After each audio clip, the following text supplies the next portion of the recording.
So here we have an autonomous floor cleaning robot. So this is used for cleaning any floors. So we have multiple sensors here to make system work. So the main part of this robot is Arduino Uno. So that board is actually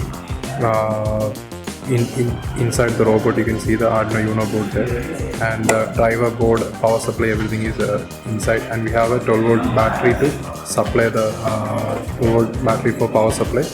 And the two sensors we have is one is a MPU sensor.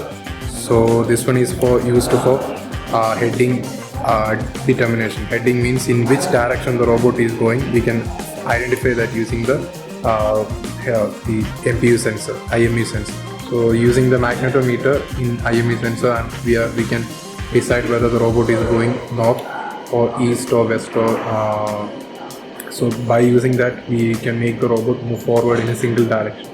And then there is an ultrasonic sensor. So ultrasonic sensor is a proximity sensor, and it is used for finding any type of obstacles. So if there is an obstacle on the way while it is cleaning, then it will divert from that area, and then it will continue on its path by just turning left and right to just avoid the obstacle, and then it will continue the path.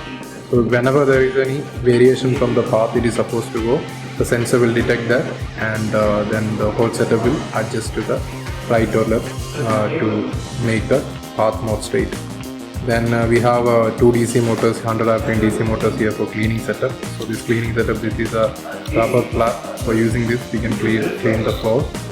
And then two DC motors are here for controlling the robot, for the robot drive. And then there is a caster wheel for direction control. There is a caster. So this is the overall setup for cleaning.